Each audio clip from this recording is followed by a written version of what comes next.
This is Jeff Fedotin with Believe in Chiefs on the Believe Network, Kansas City's #1 sports podcast network, the only place with a show for every team in KC and more. We believe in our teams. Do you believe? On this week's show, we're, of course, discussing the NFL draft in Kansas City. We're always joined by former Kansas City Chiefs offensive lineman Joe Valerio, the guy who's caught touchdowns from Joe Montana, caught more touchdown passes than any offensive lineman in the history of the game via the tackle eligible plays. He's going to try and join us a little bit later in the telecast. Later in the podcast. It's a bit of a crazy week for everybody with the draft in Kansas City.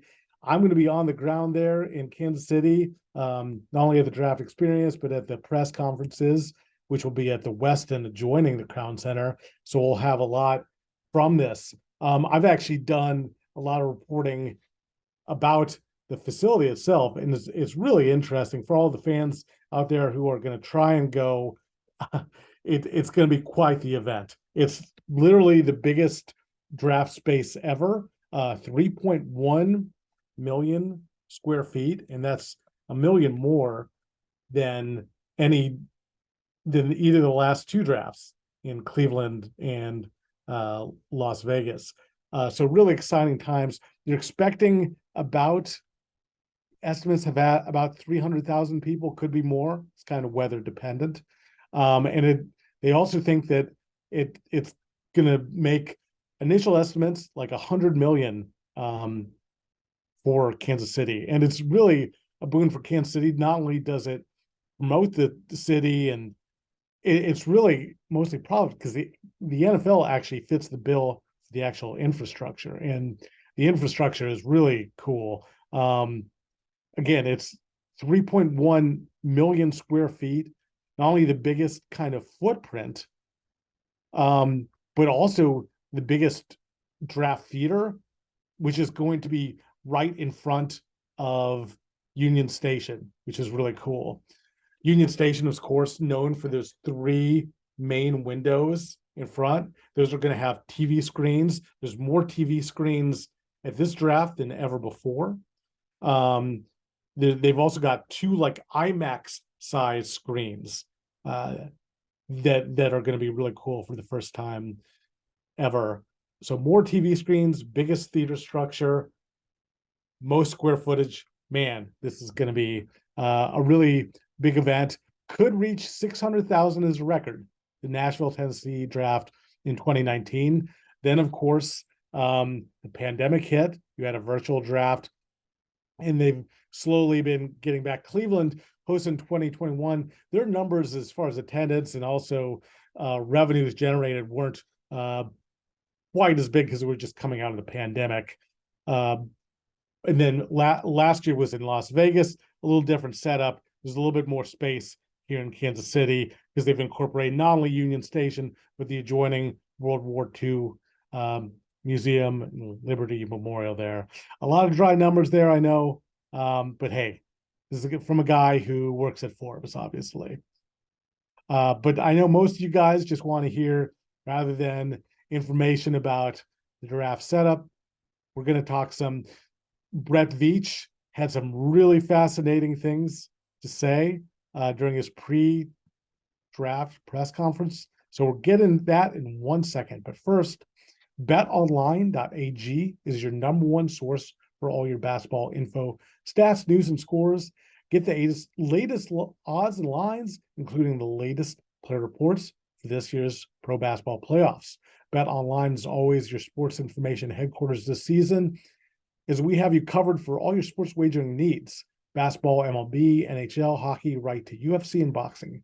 BetOnline is the fastest and easiest way to get your betting info, including live betting options and your favorite casino and card games you can play right from your home.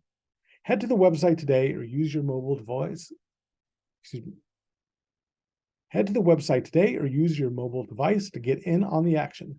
Be sure to use our promo code BELIEVE, BLEAV, to receive your 50% welcome bonus on your first deposit. Bet online where the game starts. And of course, you can bet on all kinds of draft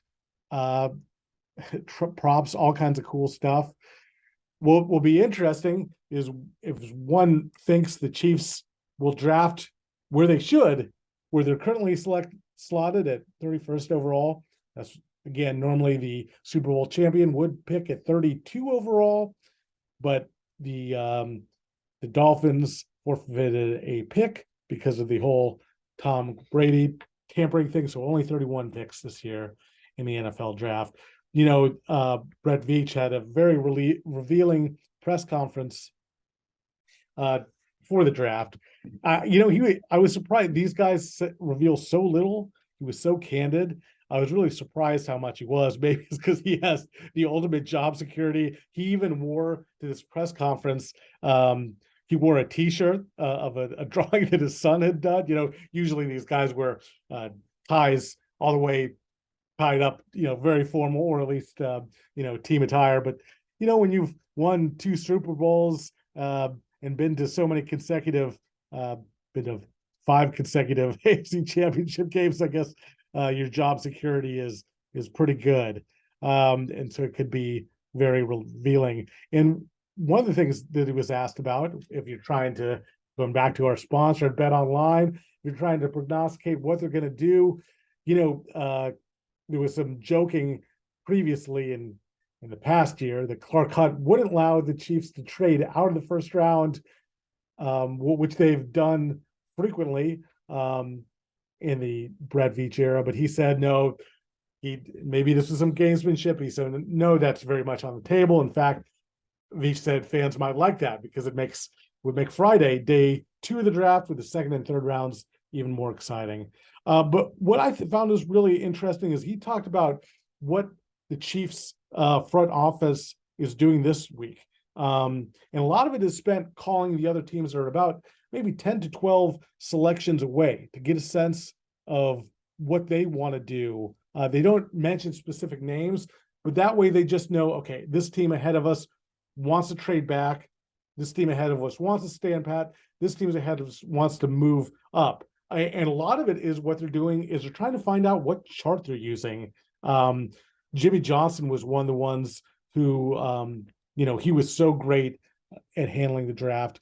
And he had a chart that basically worked out the numbers. If you trade 31st for this pick and how many picks, what does that equal to? But each team, apparently there's several of these, and each team has a little bit different one.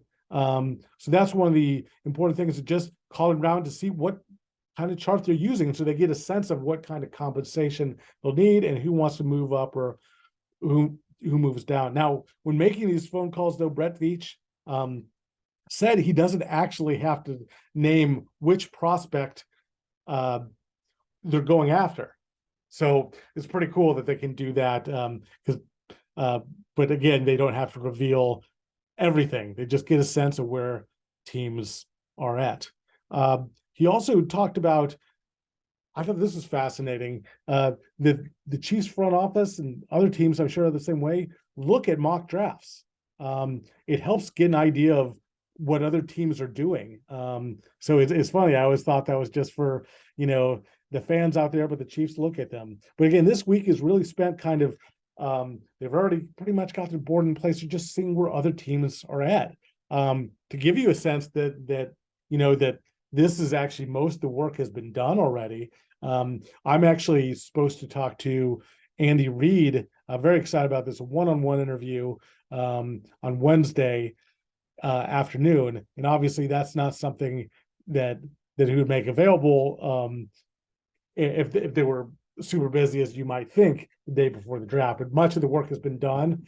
This is a really cool opportunity. I'm excited about it. Whenever you talk to Andy Reid, it's in a press conference situation where you're lucky to get in a question or two. So to have some time with it, and it's actually for a company called AirShare. That's a private charter airline company Patrick Mahomes endorses and the Chiefs use to go to various locations. They can use it to go to the combine, owners meetings. So that basically it's talking about that, but I'm going to ask him some general questions. But again, this gives you a sense. He's talking to me as a Forbes writer, so we'll talk about that. I have some other questions about the team. I'm interested to ask him what he's going to do to fight complacency this year.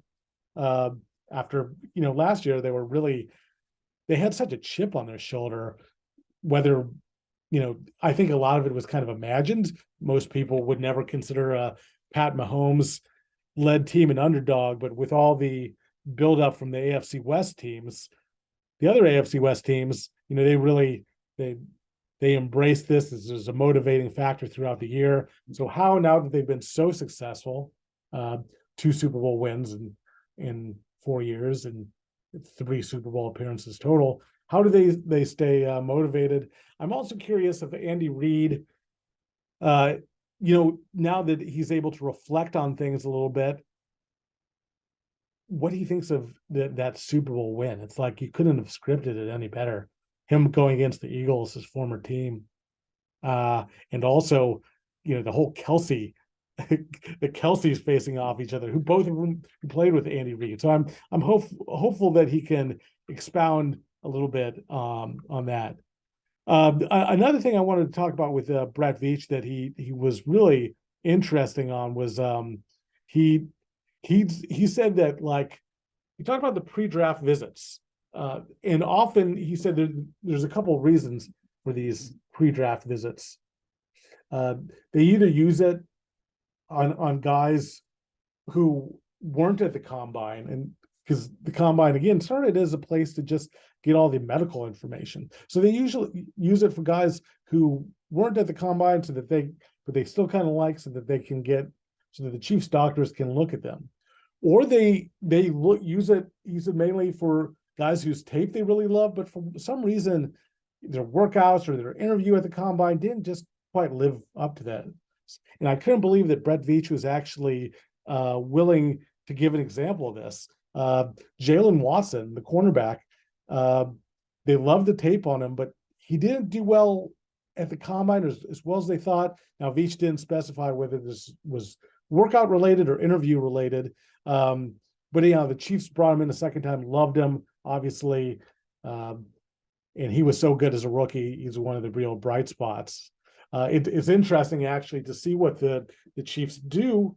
Talking about Jalen Watson, one of the strengths of this draft is the cornerback depth, but the Chiefs have great cornerback depth with all the rookies that they played last year. You would think that's not a place where they need to go at all.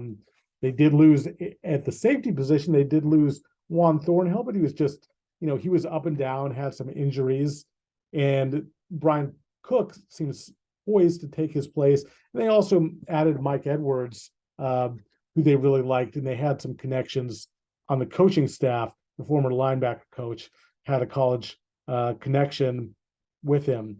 But with so many guys, so many rookies back there, Josh Williams, Jalen Watson I just mentioned, and also Trent McDuffie, who looked so promising in the rookie season, that doesn't seem like an area they would target. Daniel Jeremiah called it the best tight end draft in 10 years. And that is an area I could see the Chiefs looking. Players throughout, we know Travis Kelce is getting up there in age, so maybe this is the draft that they look for his replacement. Speaking of Kelce, I'm also excited this week. Probably going to be talking to him. The Kelce Jam is happening. So for Chiefs fans who might not be at the draft all days or looking for another activity, or maybe if you're more musically inclined, the Kelce Jam is taking place in Bonner Springs. What a cool opportunity. He actually has something going on with some really big names. Machine Gun Kelly, Tech Nine are doing that. Kind of the idea was he got this from Gronk, who had another. He's had a lot of Super Bowl parties and things like that. Kelsey's following that method, and boy, Kelsey's really got something going here. Talking about an off season, Saturday Night Live, his podcast is doing exceptionally well, and now he's hosting this the Kelce Jam Fest.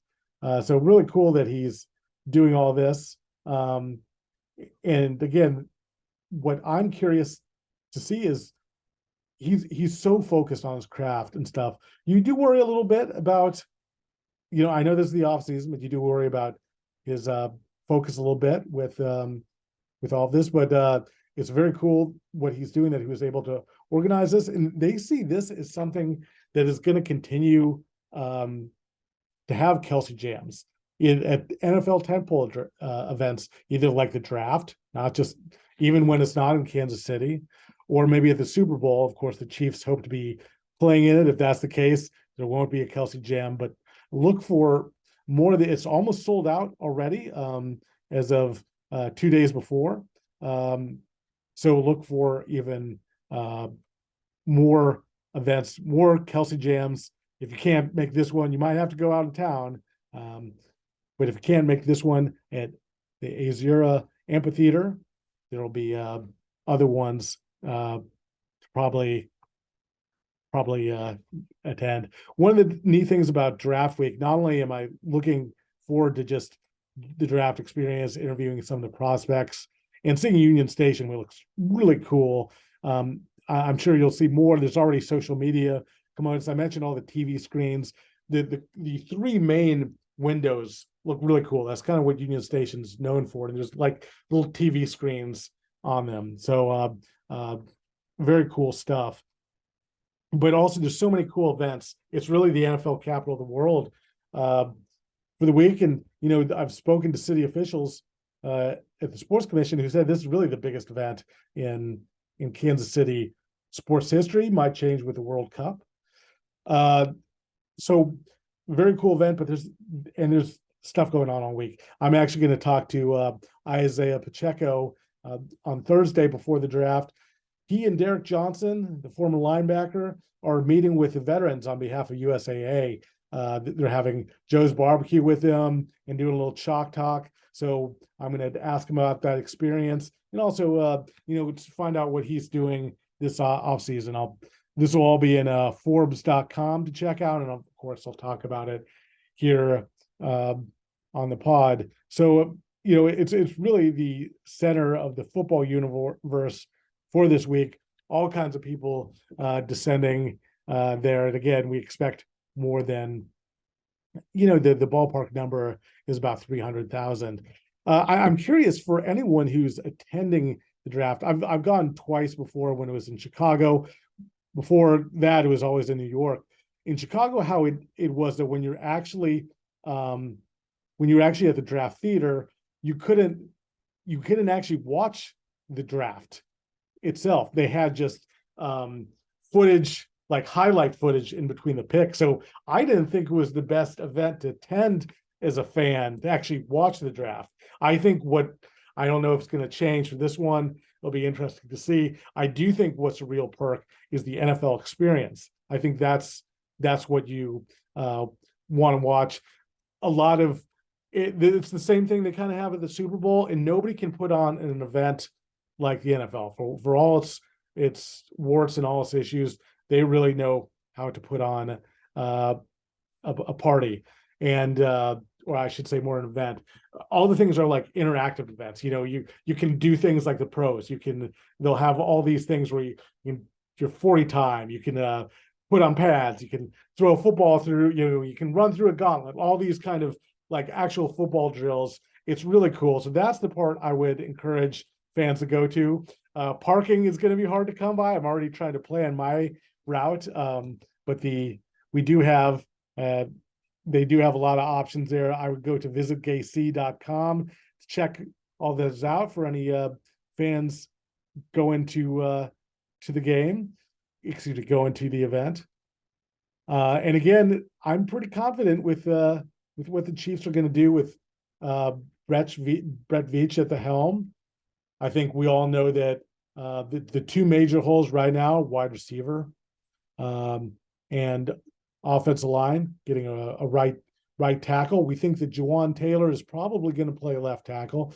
During that same press conference, Brett Veach said that Juwan Taylor, though, has the capability. He was a right tackle his whole career in Jacksonville. They think he has the skill set to play left, but if they draft a guy who they think is better at left, he has positional versatility. to go back to right. And Andy Heck, the offensive line coach, one of his main principles is to cross train all these linemen and move them around. So I'm predicting obviously that they're gonna pick wide receiver and offensive line, offensive tackle very early. And wow, that's really going out on a limb. I know.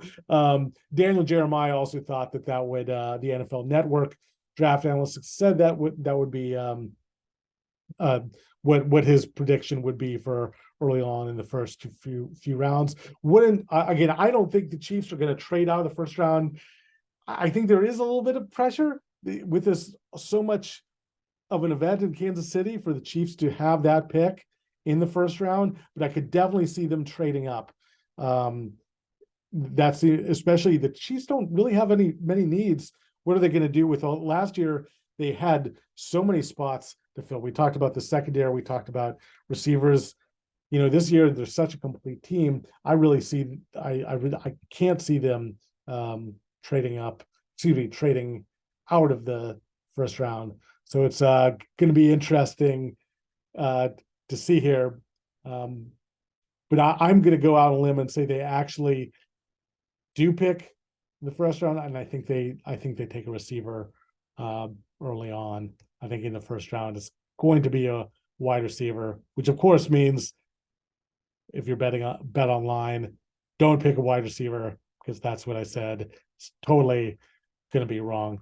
It's also interesting. Most of my time there will be spent. The Westin is right next to Union Station.